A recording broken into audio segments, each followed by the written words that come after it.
आज हम लोग बिजनेस स्टडी में डायरेक्शन पढ़ेंगे। यह प्रबंध का चौथा कार्य है, फोर्थ फंक्शंस ऑफ मैनेजमेंट। इससे पहले प्लानिंग, ऑर्गेनाइजिंग एंड स्टाफिंग आप पढ़ चुके। अब चौथा का डायरेक्शन पर आते हैं हम लोग। प्लानिंग में हम लोगों ने सब चीज़ों का प्लान किया, क्या करना है, कैसे करना है, कब करना है। ऑर्गेनाइजिंग में हम लोगों ने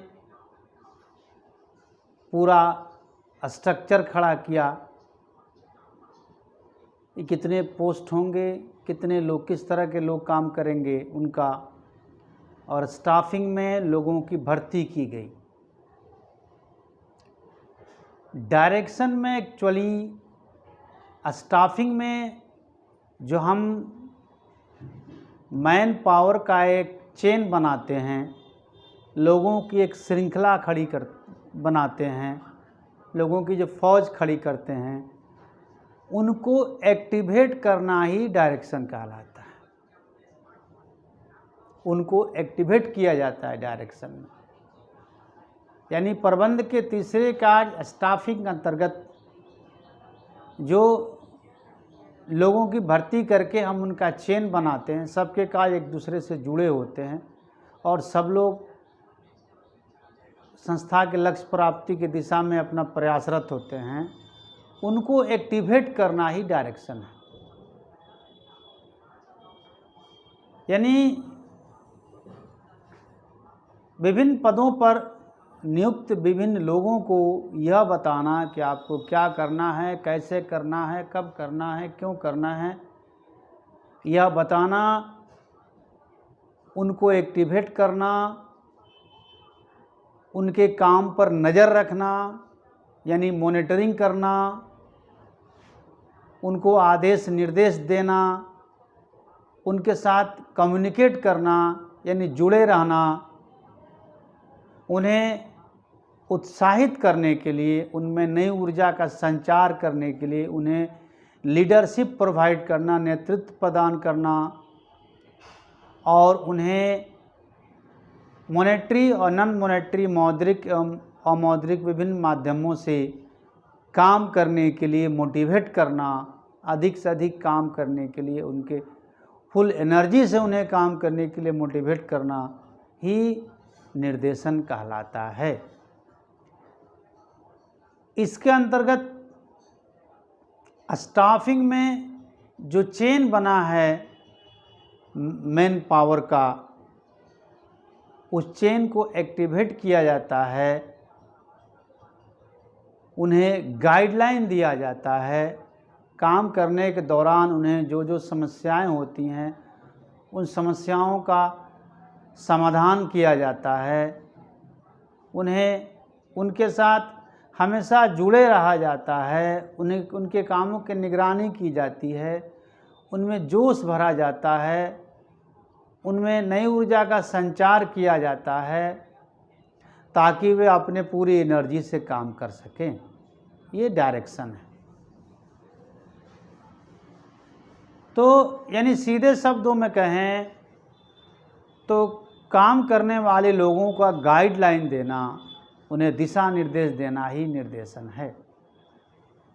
अब आते हैं निर्देशन में कौन कौन से काम किए जाते हैं, इसके कौन कौन से अंग हैं या कितने तत्व हैं। तो निर्देशन के 4 तत्व हैं, 4 अंग हैं, कंपोनेंट्स हैं, एलिमेंट्स हैं। Supervision, communication, leadership and motivation. चारों को हम पहले एक एक करके अलग अलग समझेंगे कि है क्या। सुपरविजन, इसका शाब्दिक अर्थ होगा हिंदी में उत्तम दृष्टि। सुपर का मतलब उत्तम, विजन का मतलब नज़रिया, दृष्टि।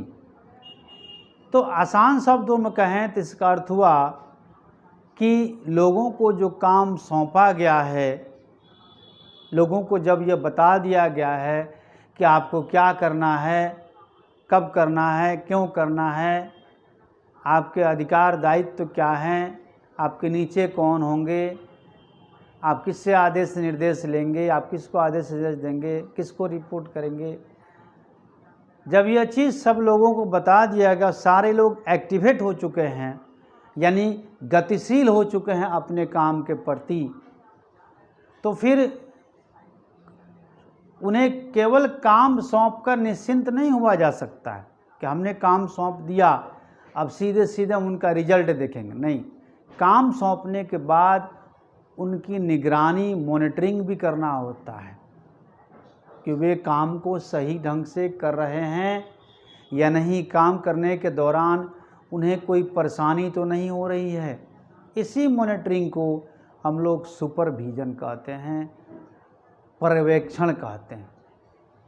इसके अंतर्गत जो प्रबंधक हैं या अधिकारी हैं अपने अधीनस्थों की काम पर नज़र बनाए रखते हैं और उन्हें जो जो समस्याएं, जहाँ जहाँ समस्याएं होती हैं उन समस्याओं का समाधान ढूंढते हैं और इस तरह से अधीनस्थ अपने काम को सफलतापूर्वक पूरा कर पाते हैं। यानी सुपरविजन में ये गाइडलाइन दिया जाता है अधीनस्थों को, कर्मचारियों को कि आपको क्या करना है, कैसे करना है, कब करना है, क्यों करना है। अब आते हैं दूसरा एलिमेंट्स है डायरेक्शन का, संदेश वाहन, कम्युनिकेशन। इसमें क्या होता है?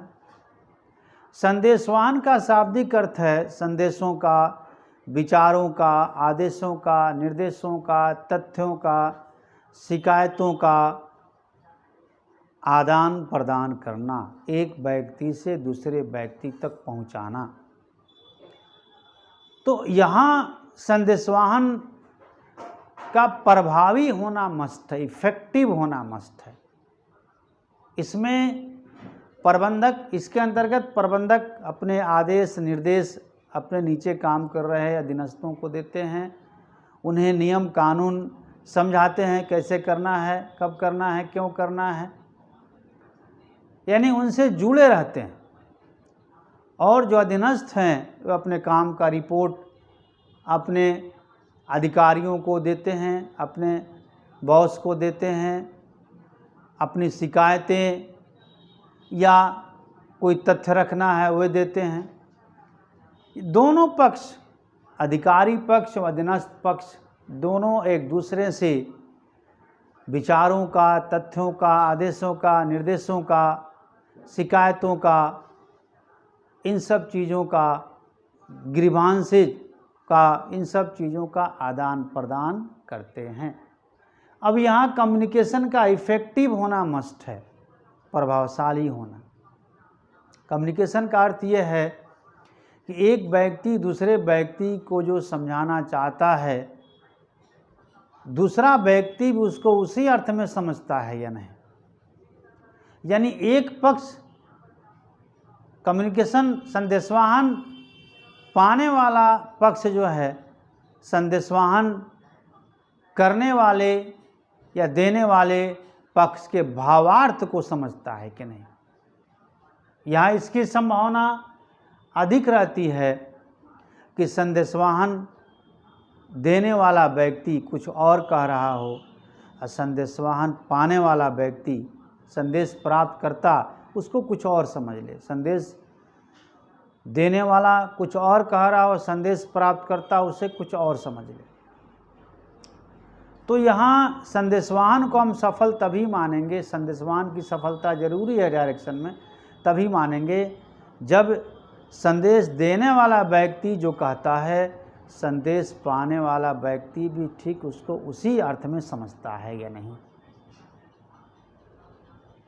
अब इसमें कई बाधाएं हैं जिसको आगे आप प्रश्न में पढ़िएगा। हो सकता है संदेश पाने वाला व्यक्ति कुछ अलग अवस्था में हो संदेश पाते समय, हो सकता है और लोगों से जुड़ा हुआ उस समय हो, उसके दिमाग में कुछ और चल रहा हो, संदेश देने वाला कुछ और कहना चाह रहा है, उसको दूसरे अर्थ में समझ ले। तो संदेशवाहन के द्वारा अधिकारी और कर्मचारी एक दूसरे से प्रभावशाली तरीके से जुड़े रहते हैं और यह जरूरी है जब तक सारे कर्मचारी सामूहिक प्रयास नहीं करेंगे, कलेक्टिव एफर्ट नहीं करेंगे, संस्था के टारगेट को, लक्ष्य को नहीं प्राप्त किया जा सकता है। और सारे कर्मचारी सामूहिक प्रयास करें, सफलतापूर्वक प्रयास करें। इसके लिए ज़रूरी है कि अधिकारी और अधीनस्थ एक दूसरे से प्रभावशाली तरीके से जुड़े रहें। तीसरा टॉपिक है डायरेक्शन का लीडरशिप, नेतृत्व। तीसरा एलिमेंट्स है। इसका मतलब क्या है? यहाँ नेतृत्व का मतलब पॉलिटिकल, यहाँ लीडरशिप का मतलब पॉलिटिकल लीडरशिप नहीं है। यहाँ लीडरशिप का मतलब मैनेजरशिप हुआ, यानी संस्था के जो अधिकारी हैं या प्रबंधक हैं, उनके अंतर्गत, उनके अंदर मौजूद एक विशेष गुण होता है नेतृत्व। इसके द्वारा वे अपने कर्मचारियों से जो करवाना चाहें वे करवा सकते हैं। नेतृत्व अधिकारियों के अंदर मौजूद एक ऐसा गुण है, नेतृत्व अधिकारियों के अंदर मौजूद एक ऐसा गुण है जिसके द्वारा अधिकारी अपने अधीनस्थों से जो करवाना चाहता है वो करवा सकता है।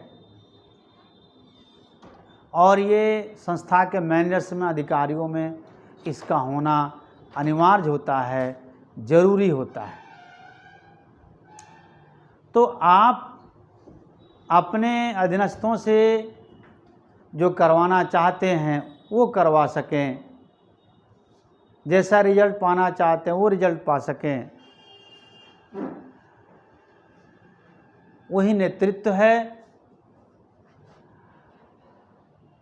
एक अधिकारी अपने व्यवहार से, अपने आचरण से, अपने बातों से अपने अधीनस्थों को इस कदर प्रभावित करता है, इस तरह प्रभावित करता है कि वो जो चाहे अपने कर्मचारियों से करवा सके, अपने कर्मचारियों से करवा ले।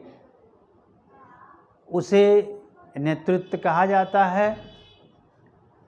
ये वही संगठन या वही संस्था प्रोग्रेस करता है, अधिक विकास करता है, जिसको अधिकारियों में लीडरशिप का गुण होता है, अपने कर्मचारियों को समेट कर रखने का गुण होता है।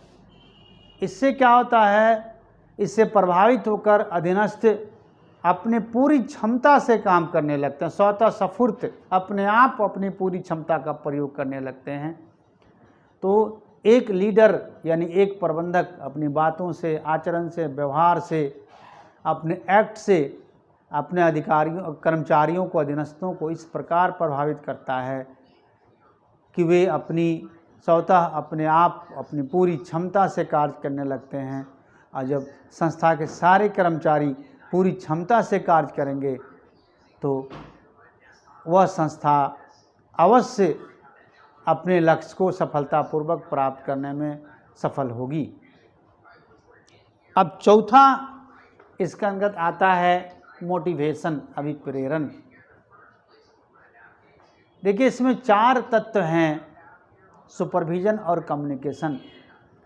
सुपरविजन और कम्युनिकेशन के द्वारा अधिकारी अपने अधीनस्थों पर नज़र रखते हैं, उन्हें उनके संपर्क में रहते हैं। लेकिन जो शुरू के 2 तत्वों द्वारा और बाद के जो 2 तत्व हैं लीडरशिप एंड मोटिवेशन, इसके द्वारा उनसे अधिक काम करवाने का प्रयास किया जाता है। यानी इस दोनों के माध्यम से, दोनों माध्यम के जरिए यह कोशिश होती है अधिकारियों की कि हर व्यक्ति, संस्था में कार्यरत हर व्यक्ति अपने पूरी क्षमता से, पूरी निष्ठा से, ईमानदारी से, डेडिकेटेड होकर काम करे। तो लीडरशिप में अधिकारियों के व्यवहार, आचरण ऐसे थे जिसके द्वारा कर्मचारी अपनी पूरी क्षमता से काम करने लग रहे थे, स्वतः स्फूर्त अपने आप अपनी पूरी क्षमता से काम करने लग रहे थे। लेकिन मोटिवेशन में अपने आप नहीं होता है, अभिप्रेरण में अपने आप नहीं होता है। जब अभिप्रेरण का यहाँ मतलब ये होगा कि संस्था के कर्मचारियों को उनकी ज़रूरत का एहसास दिलाकर और उसे पूरा करके उनमें काम करने की भावना जगाना, उनमें काम करने की भावना जगाना, इच्छा जागृत करना ही मोटिवेशन है। लोगों को, कर्मचारियों को उनकी आवश्यकताओं का एहसास दिलाकर, ज़रूरतों का एहसास दिलाकर, और न केवल एहसास दिलाकर बल्कि उसे पूरा करने का आश्वासन देकर उन्हें काम के प्रति मोटिवेट किया जाता है, जागरूक किया जाता है। और जब किसी व्यक्ति के इच्छाएं, आवश्यकताएं पूर्ण हो जाएंगी, जिन समस्याओं के प्रति वो हमेशा चिंतित रह रहा है, जिनके प्रति उसका ध्यान लगा रह रहा है, जब वे पूर्ण हो जाएंगी तो स्वाभाविक है कि उसका वो रिटर्न देगा और वह भी पूरी ईमानदारी, निष्ठा से, पूरे उत्साह से अपना काम कर सकेगा और करेगा। तो मोटिवेशन के द्वारा लोगों को लालच दिया जाता है, लोगों को इकोनॉमिकली तैयार किया जाता है कि आप और मेहनत करिए, और परिश्रम करिए, कठिन परिश्रम करिए, अपने अंदर जितनी आपकी क्षमता है पूरी क्षमता से काम करिए, आपकी जो परेशानियां हैं, ज़रूरतें हैं, उसको संस्था देखेगी।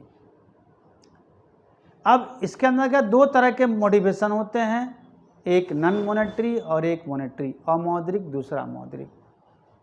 जिससे कर्मचारियों को काम करने का फ्री माहौल देना, उनके काम की तारीफ़ करना, उन्हें अलग चैम्बर दे देना, ये सब गैर मौद्रिक माध्यम हैं। एक कर्मचारियों का वेतन बढ़ाना, कर्मचारियों की सुविधाएं बढ़ाना, कर्मचारियों का प्रमोशन करना, बड़ी जिम्मेदारी, बड़ा पद देना, ये सब मौद्रिक की प्रेरणा है। सीधे शब्दों में कहें तो हर कर्मचारी जो जिस लेवल पर भी है, उसकी कोई न कोई इच्छाएं होती हैं, जिनको पूरा करने के लालच में ही वो नौकरी करता है या कोई काम करता है। अब जो मालिक वर्ग होते हैं, संस्था के मालिक, वे उन्हीं इच्छाओं को पूरा करने का आश्वासन देकर कर्मचारियों से पूरी क्षमता से काम करवाते हैं। जैसे कर्मचारियों का ध्यान अपने बच्चों की शिक्षा की तरफ लगा हुआ है, तो इसकी व्यवस्था मालिक, संस्था का मालिक करता है कि चलो तुम्हें बच्चों के शिक्षा के लिए एजुकेशन अलाउंस, शिक्षा भत्ता दिया जाएगा, या मालिक स्कूल कॉलेज खोल देते हैं जिनमें कर्मचारियों के बच्चों को फ्री शिक्षा मिलती है। इस तरह से उन चिंताओं से मुक्त होता है कर्मचारी। अब मानते हैं कि एक कर्मचारी को रहने का घर नहीं है, उसे घर की चिंता लगी हुई है, तो संस्था के मालिक, ऑनर उसे रहने के मकान दे देते हैं मिनिमम रेंट पे या बिल्कुल फ्री।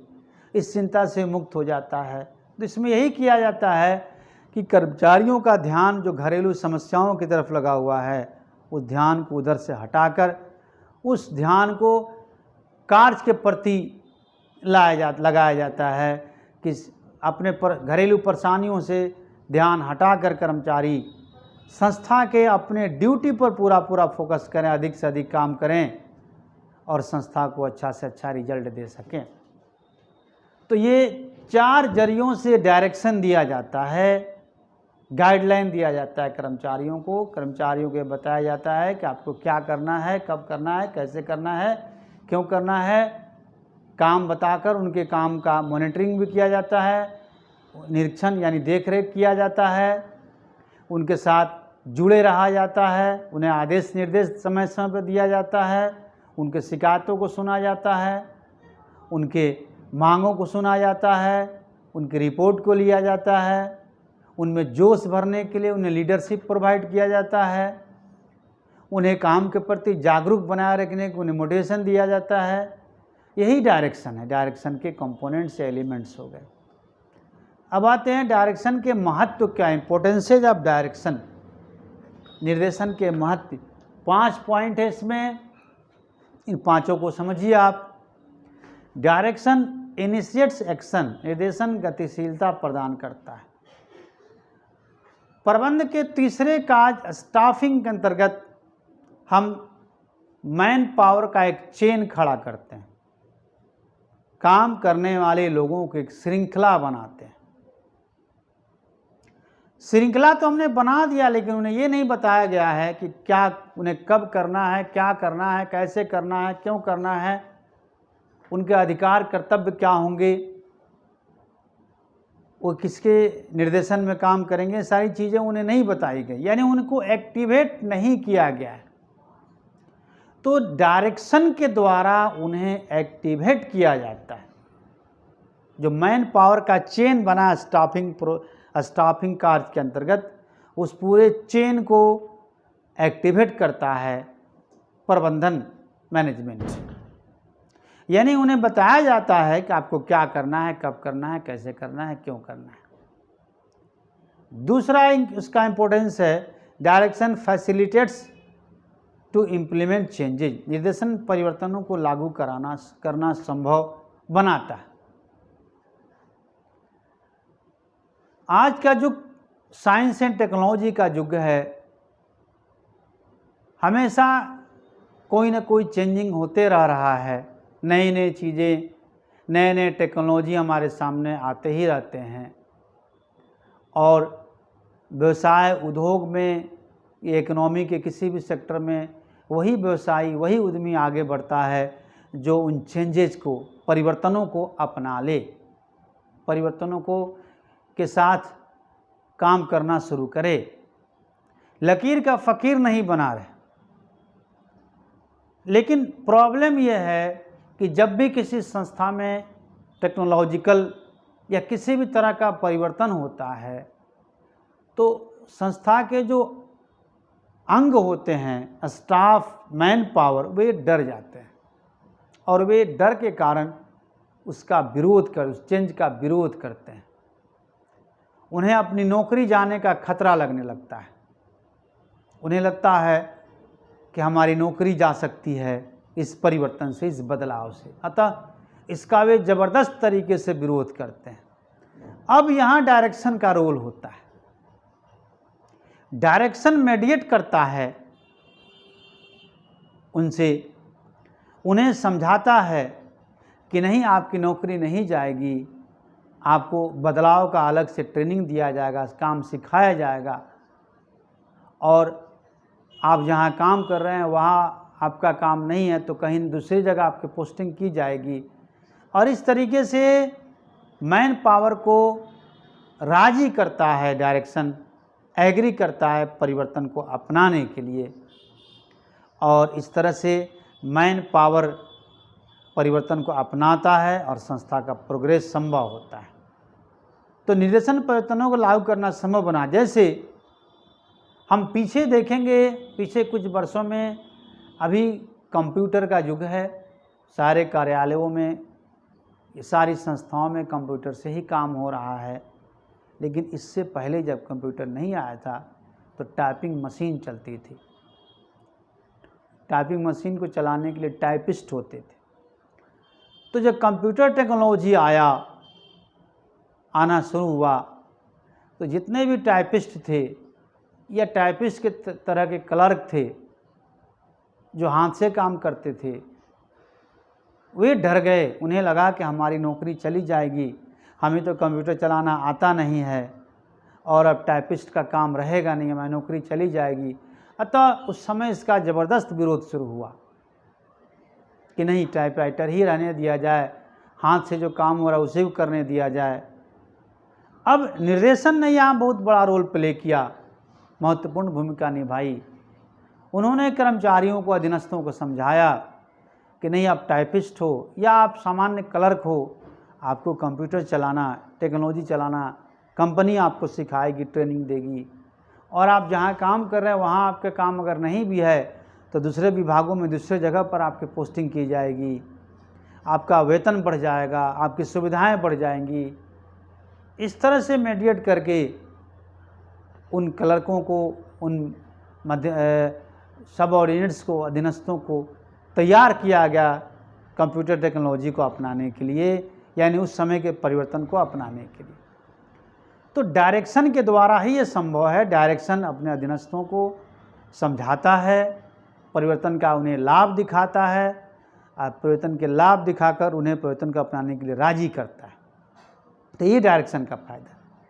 तीसरा पॉइंट है डायरेक्शन इंटीग्रेट्स एम्प्लॉय एफर्ट्स, निर्देशन कर्मचारियों के प्रयासों में समन्वय यानी तालमेल स्थापित करता है।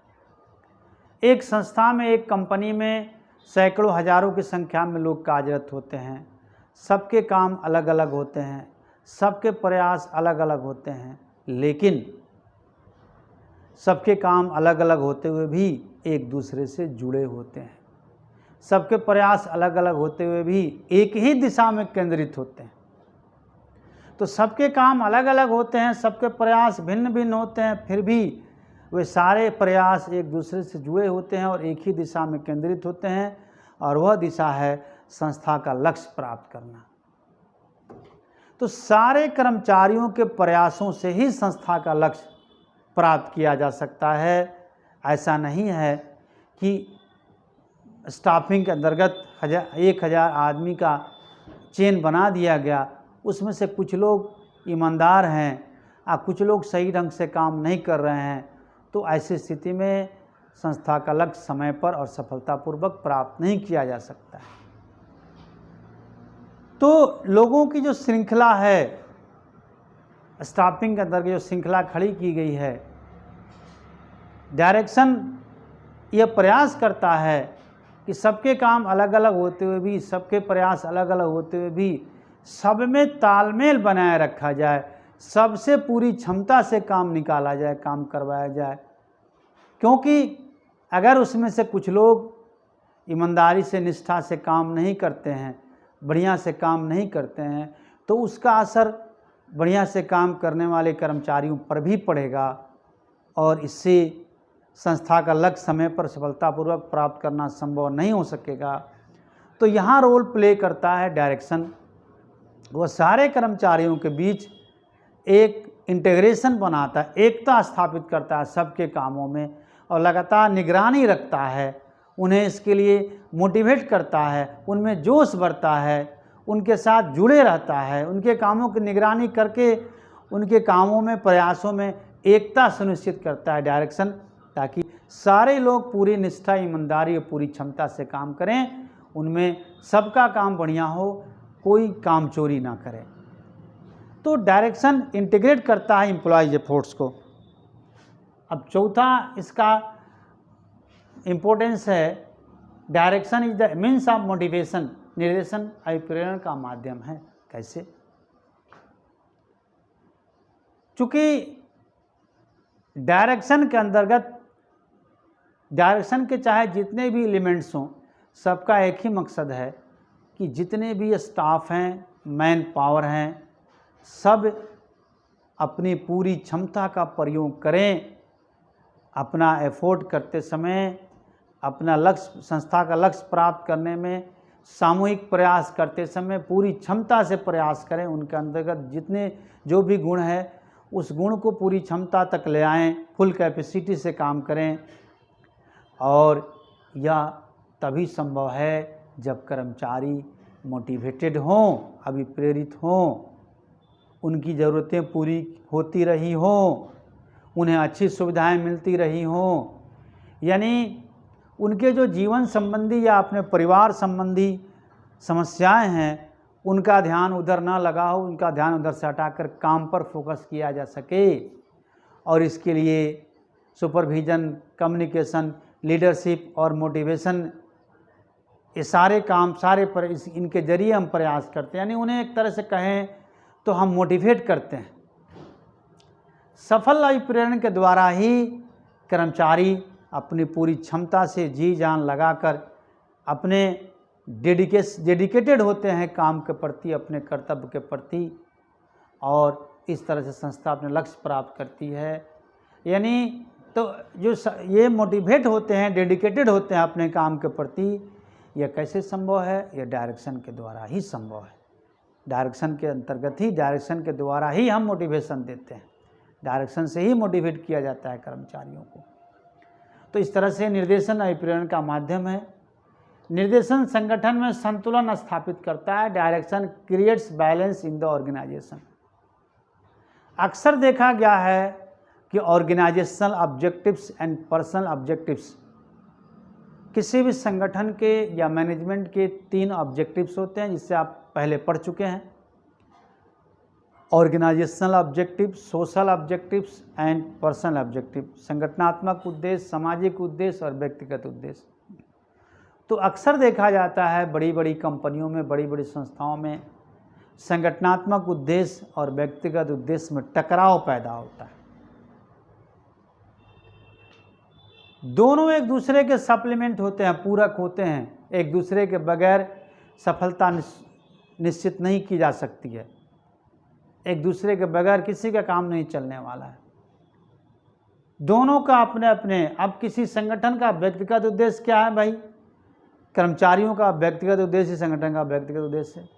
कर्मचारियों का अच्छा वेतन मिले, यानी उनका वेतन बढ़े, उनकी सुविधाएं बढ़ें, इससे मुफ्त मकान मिले, नौकर चाकर मिले, गाड़ी घोड़ा मिले, मुफ्त फर्नीचर मिले, ये सारी सुविधाएं मुफ्त दी जाएं, उनका प्रमोशन टाइम टू टाइम किया जाए, उनका सैलरी बढ़ाया जाए।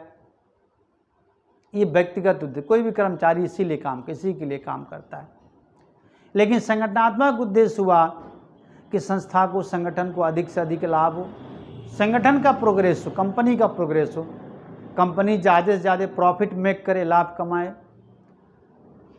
कंपनी बाजार में अपनी हिस्सेदारी बढ़ाए, यानी कंपनी का प्रोग्रेस ज़्यादा से ज़्यादा हो। ये ऑर्गेनाइजेशनल ऑब्जेक्टिव, संस्था का संगठनात्मक उद्देश्य हुआ। ये दोनों उद्देश्यों में अक्सर टकराव होता है।